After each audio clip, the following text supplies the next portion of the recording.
انتخاب ہے وہ میرے باپ کی مرضی پر نہیں، میری ماں کی مرضی پر نہیں، وہ انتخاب خدا بندی ہے۔ ان اللہ میرے دوستوں اور بزرگوں، اللہ یجتبی الیہ من یشاء ویہدی الیہ من یرید، قرآن صاحب کہہ رہا ہے اللہ یجتبی الیہ من یشاء ویہدی الیہ من یرید۔ تو یہ اللہ تبارک و تعالیٰ کا کرم، اللہ تبارک و تعالیٰ کا فضل ہے کہ اللہ تبارک و تعالیٰ نے آپ حضرات کا انتخاب فرمایا ہے، اور اس انتخاب کے اعتبار سے مسئول کوئی اور نہیں ہے۔ یہ یاد رکھنے کی بات ہے، مسئول کوئی اور نہیں ہے، مسئول میں اور آپ۔ علماء مسئول ہیں، ان سے پوری امت کے بارے میں سوال کیا جائے گا۔ العلماء ورثۃ الانبیاء، میرے دوستو علماء انبیاء کے وارث ہیں، اور نبی کریم صلی اللہ علیہ وسلم نے فرمایا ہے کلکم راع وکلکم مسئول عن رعیتہ، تم میں کا ہر ایک جو ہے نگہبان ہے، اور ہر نگہبان سے اس کے ماتحتوں کے بارے میں سوال کیا جائے گا۔ موت العالم عالم موت العالم، اسی لیے کہا گیا ہے کہ ایک عالم کے جانے سے پورے اس کے علاقے، اس کے نواح کے لوگوں کو ایک میرے دوستوں تعزیت کی ذمہ داری اور ایک یتیم ہونے کا احساس پیدا ہوتا ہے۔ اس لیے ہم علماء کو اللہ تبارک و تعالیٰ نے، اب جو ہے میرے دوستوں علماء عربی جاننے کا نام نہیں، علماء عربی جاننے کا نام نہیں ہے۔ بڑے انگریز لوگ بڑی اچھی عربی جانتے ہیں اور بڑی سلیس عربی بولتے ہیں۔ مستقل بخاری حضرت مولانا اشرف علی تھانوی رحمت اللہ علیہ کے بھائی، ان کے بھائی تھے اکبر علی، وہ جو ہے ایک مرتبہ اپنے سفر کی مدعا لکھتے ہیں کہ وہ وہاں چلے گئے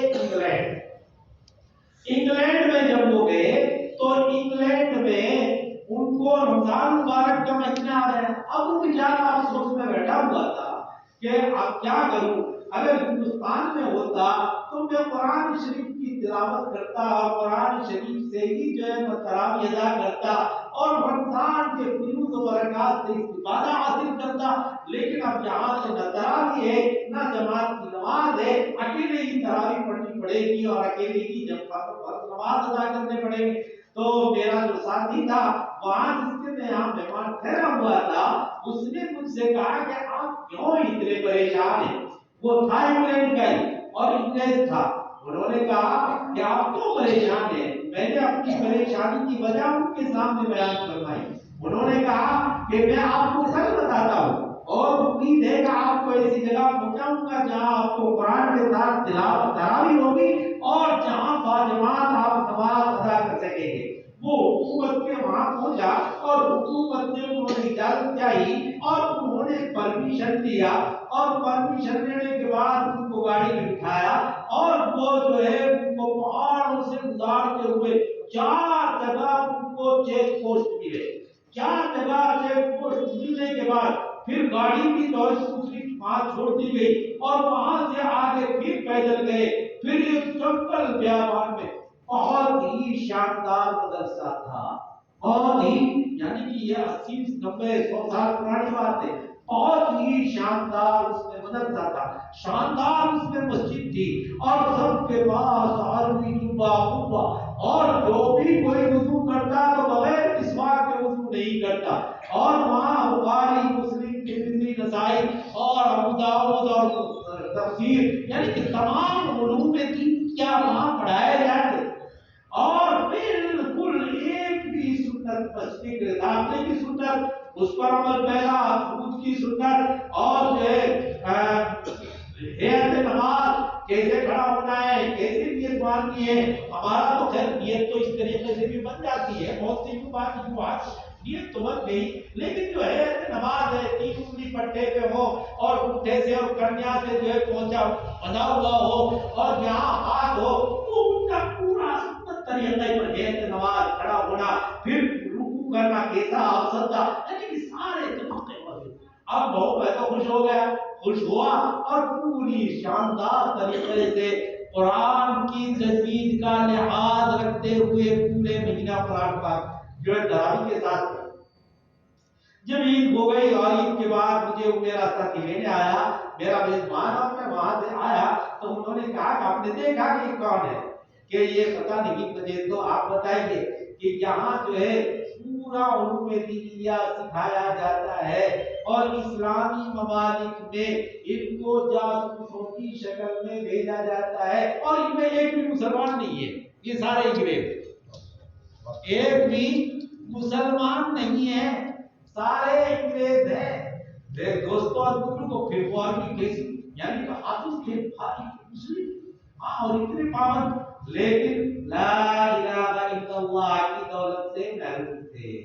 لا الہ الا اللہ کی دولت سے محروم تھے، تو اس لیے ان کو ان کے اندر وہ نورانی کریم، پھر اسلام کے خلاف وہ جو جاسوس بن کر آئے، پھر کہیں امامت کر رہے ہیں، کہیں کچھ کر رہے ہیں، کہیں کچھ کر رہے ہیں۔ تو دوستوں، عزیز و بزرگوں، عربی جاننے کا نام عالم نہیں ہے، اگر عربی جاننے کا نام عالم ہوتا تو ابو جہل اور ابو لہب، عتبہ، شیبہ، ابی بن خلف، یہ امیہ، یہ کیا حالات دیکھیے، کیسے ایک ایک زمانے میں چرواہے 100 شعر بنا کر لایا کرتے تھے، عربی کے ایسے شعر کے باعث جیسے ہمارے میں بات میں ہوا، ایسے 100 شعر بنا کر لایا کرتے تھے، لیکن ابو جہل کو جب کلمے کی توفیق نصیب نہیں ہوئی اور مشن نبوی سے وہ جو ہے مخالفت کرتے رہے، تو ان کو، حالانکہ ان کا نام عمر بن ہشام ہے،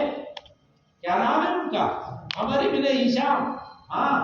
اب وہ جو ہے ابو جہل تو نبی کریم صلی اللہ علیہ وسلم نے ان کو دیا کہ تمام اڑسمجھوں کے بعد،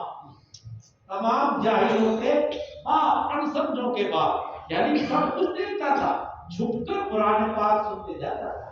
آواز میں اور قرآن پاک کے سننے میں اور سمجھنے میں بڑی جو ہے وہ دلچسپی رکھتے تھے، لیکن اللہ تبارک و تعالیٰ سے نبی کریم صلی اللہ علیہ وسلم نے دعا فرمائی، یا اللہ اسلام کو عمرین کے ذریعے جو تجھے زیادہ پسند ہو کسی ایک کے ذریعے ان کو اسلام کو ترقی نصیب فرما۔ تو حضرت عمر بن خطاب کو اللہ نے عمر بن ہشام اور عمر بن خطاب، عمرین یعنی دو عمروں کے ذریعے، تو دونوں میں سے اللہ نے محبوبیت عطا فرمائی حضرت عمر بن خطاب رضی اللہ تعالی عنہ۔ تو دوستو، عزیز و بزرگوں، یہ دعوت کا مشن جو ہے، یہ وہ علماء کرام کی ذات اور علماء کرام کی ذمہ داری ہے، اور تمام علماء کرام اس کے مسئول ہیں۔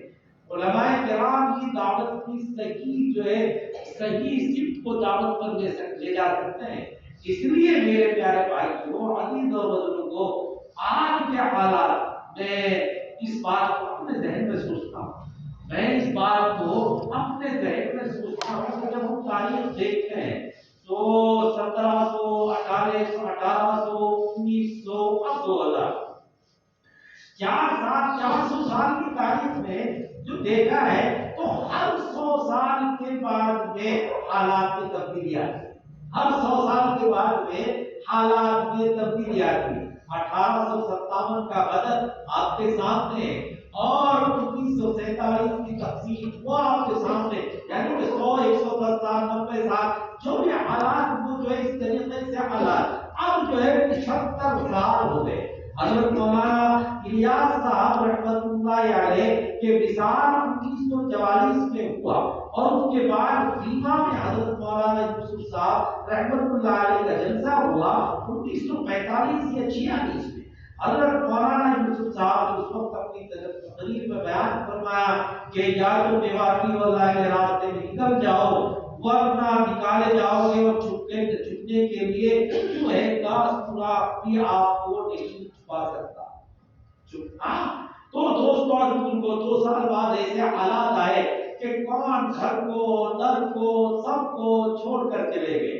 الحمدللہ ثم الحمدللہ، پھر یہ کام شروع ہوا اور مدارس کی جو ہے بنیاد رکھی گئی۔ اس وقت جب ہندوستان سے یہ انگریزوں نے ہندوستان پر قبضہ کیا تھا، اور انگریزوں نے دوستوں، عزیز و بزرگوں، ہندوستان کو ایک انگریزی ریاست بنانے کی کوشش کی تھی۔ اس وقت ہمارے علماء کرام میدان میں آئے۔ ٹیپو سلطان کو 1799 میں جب سرنگا پٹنم میں شہید کیا گیا اور اس کی خون میں لت پت لاش پر ایک انگریز فوجی افسر نے چھاتی پر چڑھ کر یوں کہا تھا کہ آج سے ہندوستان ہمارا ہے، اب کسی کی ہمت اور طاقت نہیں کہ وہ ہمارے پنجے سے پنجہ، ہاتھ سے ہاتھ ملا سکے۔ دوستو اس وقت بھی بگڑے حالات میں جب ساری دنیا میرے دوستو ششومن میں پڑی ہوئی تھی، ہر آدمی کے اوپر ایک دھچکا اور ایک سسکا سا جمع ہوا تھا، اس وقت بھی علماء اس وقت کے ولی صرف عالم اور ایک خاندان شاہ رسول اللہ کے گرا حضرت شاہ عبدالعزیز محدث دہلوی رحمت اللہ علیہ میرے دوستوں عزیز و حضور کو میدان میں کھڑے اور انہوں نے کہا 1830 میں یہ فتویٰ جاری کیا کہ انگریز کی حمایت کرنا اور انگریز کی فوج میں بھرتی ہونا اور انگریز کی تعریف کرنا اور انگریز کے ساتھ تعلقات قائم کرنا حرام ہے۔ پھر میرے دوستوں کے شاگرد میدان میں آئے اور ہندوستان کو میرے دوستوں اور بزرگوں ایک غلام بنانے کی سازشیں رچتے رہے، علماء ان کے خلاف محنت اور کوششیں کرتے رہے، لیکن ایک دن آیا کہ انگریز اس ملک پر قابض ہوئے، پھر بھی کوئی دوسرا ایسا میدان میں نہیں آیا تھا۔ حضرت مولانا حسین احمد مدنی نور اللہ مرقدہ مسجد نبوی میں حدیث کا درس دیا کرتے تھے، وہاں سے حدیث کے درس کو، مسجد نبوی کے قیام کو، نبی کے پڑوس کو اور نبی کے اس شہر کو جس شہر کا نام نبی کی آمد سے پہلے یثرب تھا، بیماریوں کا گھر، اللہ نے اس کو نور کا شہر نبی کی وجہ سے بنایا۔ اور میرے دوستوں اور بزرگوں، آج سب کا اس پر اتفاق ہے کہ سرزمین دنیا میں اللہ کو سب سے محبوب سرزمین وہ ہے جہاں نبی کریم صلی اللہ علیہ وسلم کا جسم اصحاب اس زمین سے لگا ہوا ہے۔